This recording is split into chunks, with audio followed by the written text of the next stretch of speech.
Shalom, selamat pagi Bapak Ibu Saudara. Puji nama Tuhan. Hari ini kita kembali berjumpa dalam program Roti Gembala Bapak Ibu Saudara.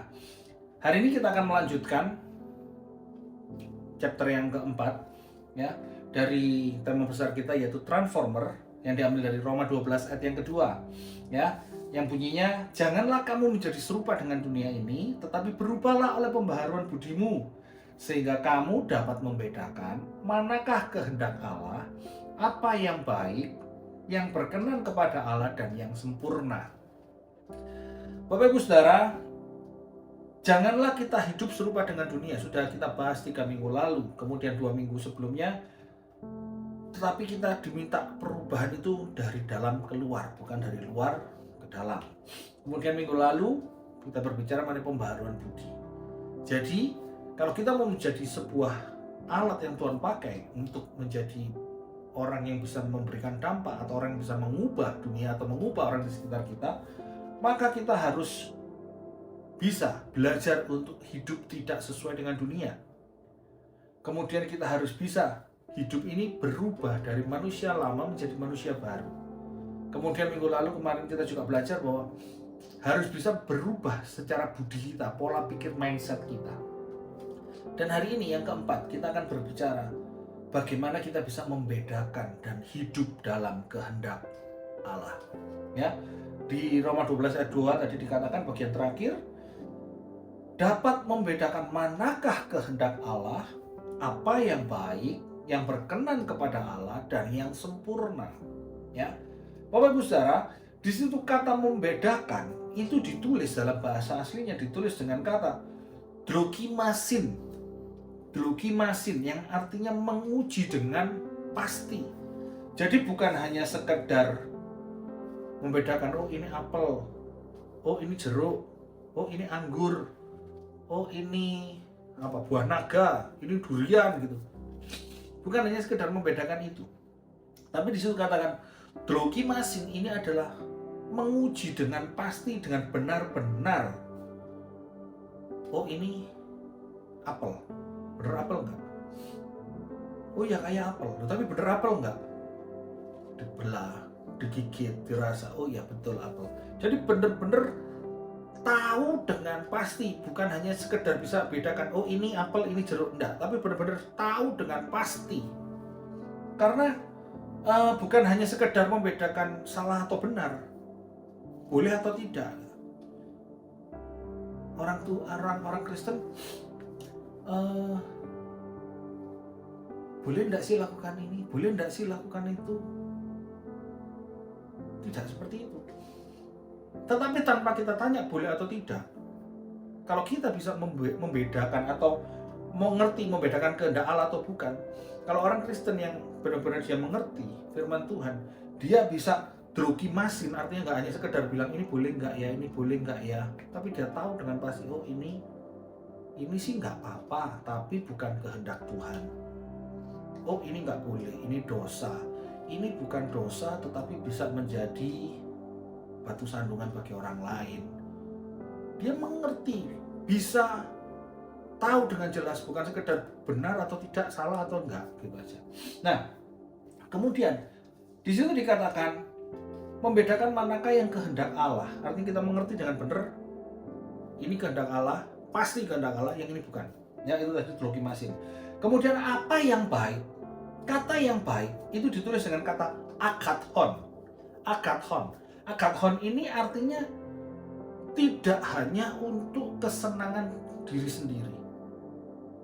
Ya, tidak untuk kesenangan diri sendiri. Kalau untuk kesenangan diri sendiri itu masuk ke kosmos, sistem yang menentang Allah yang dunia tawarkan, yaitu egois. Ya. Jadi di sini dikatakan agathon. Itu artinya tidak hanya untuk kesenangan sendiri. Jadi di situ kata yang baik, apa yang baik, itu artinya apa yang tidak hanya untuk sekedar menyenangkan diri kita sendiri atau untuk kepentingan diri kita sendiri. Nah, kemudian setelah apa yang baik, di situ ada kata yang berkenan. Yang berkenan ditulis dengan kata Eva Reston, yang artinya menyenangkan hati Allah, menyenangkan hati Tuhan. Dan kemudian setelah itu dikatakan apa yang baik, yang berkenan kepada Allah dan yang sempurna. Kata sempurna ditulis dengan kata telion, yang artinya utuh, perfect, sesuai dengan kemauan Allah. Jadi Bapak Ibu Saudara, kalau kita lihat di Roma 12 ayat yang kedua itu dikatakan, sehingga kamu, sehingga saya, sehingga kita dapat membedakan, dokimasin, tahu, membedakan dengan pasti mana yang kehendak Allah, mana yang bukan. Apa yang tidak untuk kesenangan diri saya sendiri atau kepentingan saya sendiri, yang menyenangkan hati Allah, yang berkenan, yang menyenangkan hati Allah, dan yang sempurna, yang utuh sesuai dengan kehendak Allah.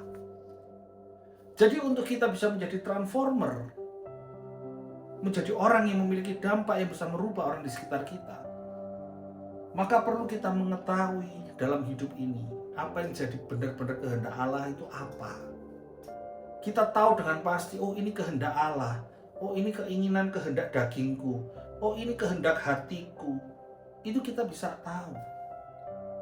Dan yang pasti kalau itu kehendak Allah, maka dia akan bukan untuk keinginan kita sendiri atau keinginan pribadi kita egois, tetapi itu untuk menyenangkan hati Allah.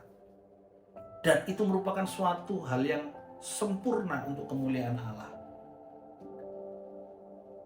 Apakah kita dalam hari-hari kehidupan kita seringkali mempunyai banyak hal yang perlu kita putuskan, atau kita perlu mengambil sebuah tindakan atau keputusan yang harus kita ambil? Apakah dalam kehidupan kita sehari-hari kita tetap tanya sama Tuhan, Tuhan, ini kehendak Tuhan bukan? Atau jangan-jangan kita berpikir bahwa biasanya lo gini, aku lo biasanya kayak begini, kalau ada masalah gini tuh biasanya gini aja sudah beres, nanti bisa selesai kok ini. Atau kita merasa sudah mampu, atau kita merasa sudah hebat, atau kita merasa sudah jago, sehingga kita tidak pernah lagi tanya ini kehendak Tuhan atau bukan. Ya wis pokok aku pinginnya gini, ya pokoknya gini, aku maunya gini, ya sudah hajar tabrak aja. Apakah kita tanya, Tuhan ini kehendak Tuhan bukan? Gitu. Bapak Ibu Saudara, di awal Desember kemarin, saya itu kan harusnya 2 minggu sekali saya harus ke Bandung untuk kontrol pabrik yang di Bandung. Cuman selama bulan saya terakhir ke Bandung itu sebelum Desember itu tanggal 29 Oktober sampai tanggal 1 November saya balik ke Jakarta, ke Bogor. Kemudian karena cukup hektik, cukup padat, saya di Bogor, Jakarta, ada banyak undangan, termasuk diundang Kemenperin, Kementerian Keuangan dan lain sebagainya untuk menyusun standarisasi nasional Indonesia dan lain sebagainya, sehingga saya tidak sempat ke Bandung. Sampai akhirnya mau tidak mau saya harus ke Bandung, karena kan Desember pasti saya akan lama di Surabaya, otomatis saya tidak bisa ke Bandung. Sebelum itu saya harus ke Bandung dulu, harus kontrol anak-anak, harus cek dulu yang di Bandung. Saya mau berangkat, saya udah booking hotel. H-2 sebelum saya booking hotel, saya cancel. Kok rasanya nggak ini ya, gitu loh.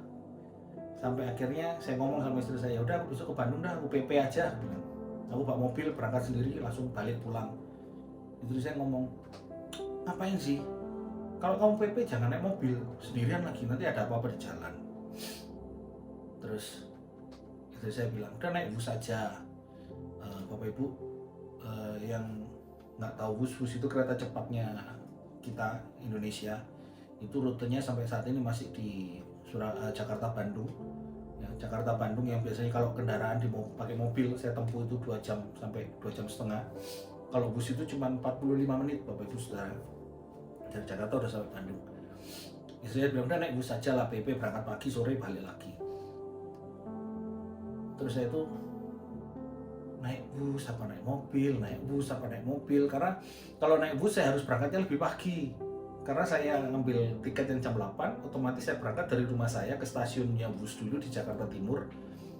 Paling enggak jam 7 saya harus sudah tiba di stasiun. Karena kalau bus ini kayak pesawat Bapak Ibu Saudara. Kita jam 8 berangkat, setengah 8 kita sudah boarding, kita sudah masuk di dalam kereta. Gitu. Nah, akhirnya saya pertimbangkan, saya buat Tuhan enak ya opo Tuhan, dan akhirnya saya putuskan ya udah naik bus PP. Selesai urusan kerjaan saya naik balik ke Jakarta bus yang jam 17.05 saya balik, dan terjadi hal yang tidak biasanya terjadi Bapak Ibu Saudara. Bus itu 45 menit itu pasti nyampe. Bapak Ibu Saudara tahu, saat itu saya tuh di dalam bus saat pulang balik Jakarta, saya cuma kok ciswe ini sih. Jalan itu kan di atas itu ada tulisannya, kecepatannya itu ada tulisannya. Biasanya bus itu jalan itu bisa sampai 340 km per jam. Nah kemarin itu jalan cuma 40, 70, saya mikir kok sampai 1,5 jam itu saya itu belum nyampe. Ini kok ada apa gitu. Nah ternyata singkat cerita, saya sampai rumah dari stasiun, bukan sampai rumah ya, sampai stasiun saya naik taksi ke pulang ke rumah.